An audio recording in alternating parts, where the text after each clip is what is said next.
আরেকটা সর্বোচ্চ বা সর্বনিম্ন মান বের করার অনুরোধ এসেছে। তো আগে যা করেছি তার তুলনায় এই সমস্যাটা একটু অন্যরকম। এতে বাড়তি একটা মোড় আছে। তাহলে এটা এখন করে দেখি।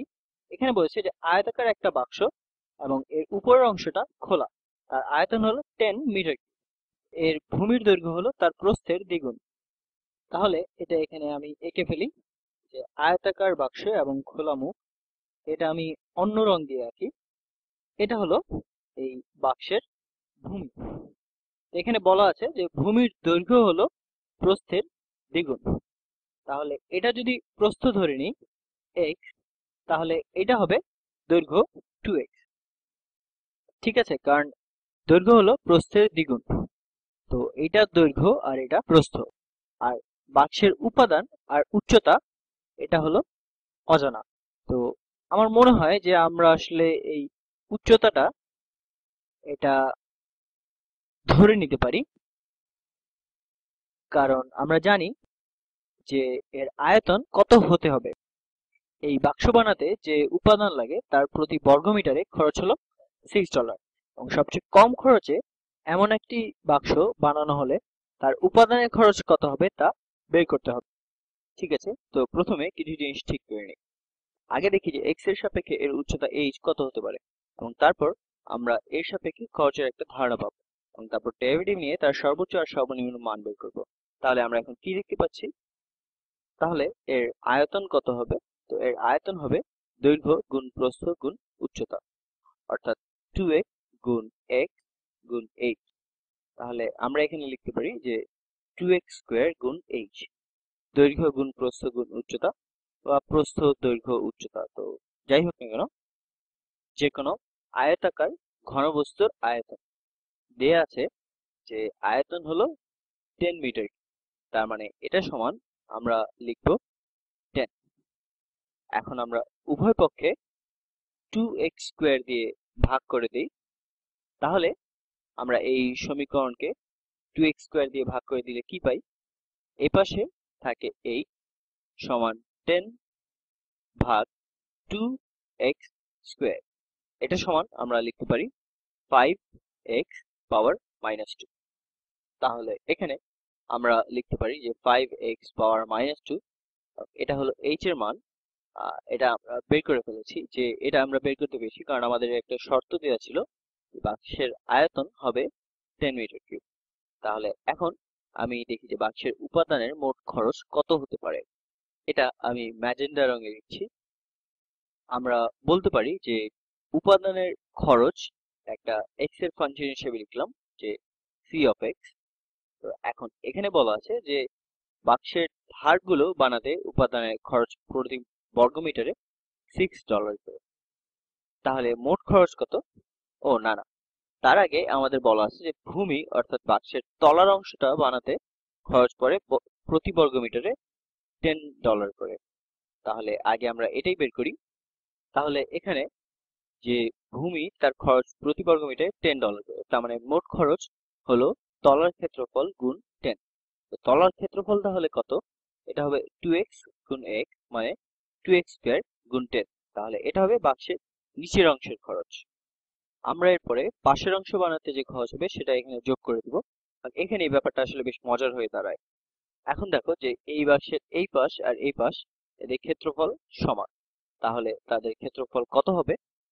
এখন দেখো যে বলা আছে যে এই বাক্সের প্রতি বর্গমিটারে খরচ হলো $6 করে।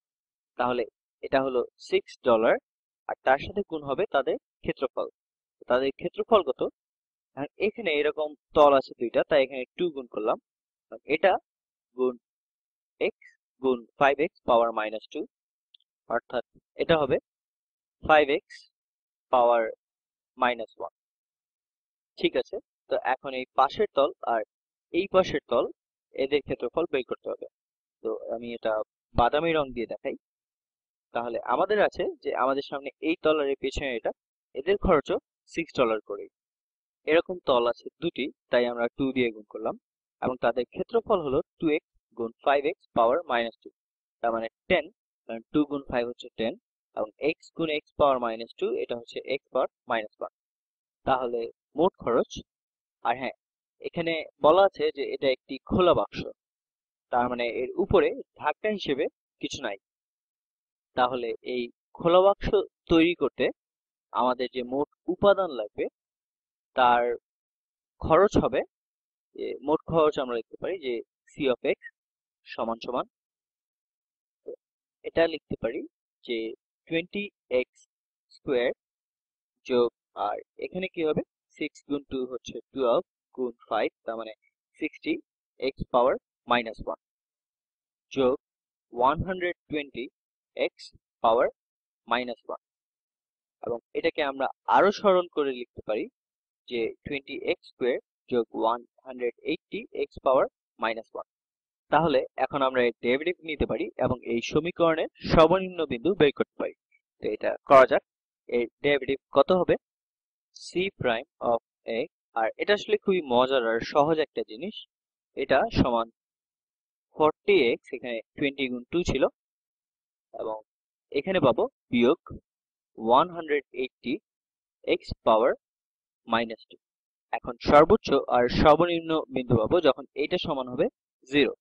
তাহলে এটা সমান আমরা 0 বসাই, এখানে প্রথমে কিছু জায়গা খালি করে নিই। আশা করি যে তোমরা এটা বুঝতে পেরেছো, কাজেই এটা মুছে দিলে সমস্যা হওয়ার কথা। আসলে এই ছবিটা আমার পছন্দ হয়েছে, কিন্তু এটাকে মুছতেই হবে কারণ আমার আরো জায়গা দরকার। তো তোমার দরকার হলে তুমি ভিডিওটা আবার দেখতে পারো। তাহলে আমাদের সর্বোচ্চ বা সর্বনিম্ন বিন্দু পাওয়ার জন্য ডেরিভেটিভের মান নির্ণয় করতে হবে। সর্বোচ্চ আর সর্বনিম্ন বিন্দুতে এই ঢালের মান 0, তার মানে ডেরিভেটিভের মান 0। তাহলে এখন এটা সমাধান করি। 40x বিয়োগ 180x পাওয়ার মাইনাস 2 সমান 0। তো প্রথমে যা করব তাহলে আমরা উভয় পক্ষে 20 দিয়ে ভাগ করতে পারি। তাহলে এখানে পাবো 2x বিয়োগ 9x পাওয়ার মাইনাস 2 সমান 0 ভাগ 20, তো এটা হবে 0। এখন যদি আমরা উভয় পক্ষে 9x পাওয়ার মাইনাস 2 দিয়ে যোগ করি তাহলে আমরা পাই যে এখানে 2x আর এদিকে 9 ভাগ x স্কোয়ার, কারণ 9x পাওয়ার মাইনাস 2 আর এটা একই কথা। এখন আমরা উভয় পক্ষকে গুণ করতে পারি a স্কোয়ার দিয়ে।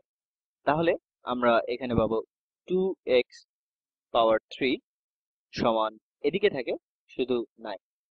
তারপর আমরা লিখতে পারি যে x পাওয়ার 3 সমান সমান 9 ভাগ 2। তাহলে x এর মান হবে 9 ভাগ 2 এর ঘনমূল বা 9 ভাগ 2 পাওয়ার 1 ভাগ 3। তো যেটাই বলো না কেন, তো এই বিন্দুর সর্বোচ্চ না সর্বনিম্ন তা বুঝবো কিভাবে? তুমি সহজেই এর দ্বিতীয় ডেরিভেটিভ নিতে পারো এবং তারপর তুমি দেখতে পারো যে এই গ্রাফটা অবতল হবে ঊর্ধ্বমুখী, এবং তখন তুমি বলতে পারবে যে এটা সর্বনিম্ন মান, আর এই বাক্স তৈরির খরচ হবে সবচেয়ে কম। এখন তুমি যদি এটাকে আরো পরীক্ষা করে দেখতে চাও তাহলে অন্য একটা x নিয়ে দেখতে পারো। আমরা এখানে x কে পেয়েছি খরচের ফাংশন হিসেবে, তো তুমি x এর অন্য ফাংশন নাও এবং এই সমীকরণে বসাও এবং দেখো যে এটা সর্বোচ্চ হচ্ছে না সর্বনিম্ন। আরো দেখতে পারো যে এই সর্বনিম্ন বা সর্বোচ্চ মানের তুলনা করে যে এখানে মাত্র একটাই অনুকূল মান থাকবে যে মানের জন্য আমরা x এর সর্বনিম্ন মান, আর তা থেকে এই বাক্সের জন্য সর্বনিম্ন খরচটাও বের করতে পারবো। এটা মজার ব্যাপার।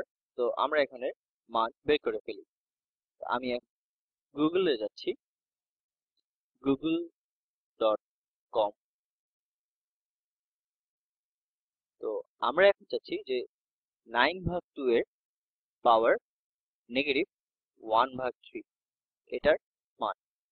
তো আমি এটা এখানে লিখছি।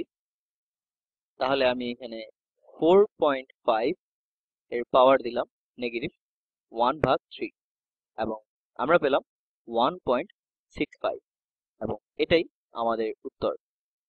তাহলে x এর মান যদি হয় 1.65 তাহলে আমরা সবচেয়ে কম খরচে এই বাক্স বানাতে পারবো।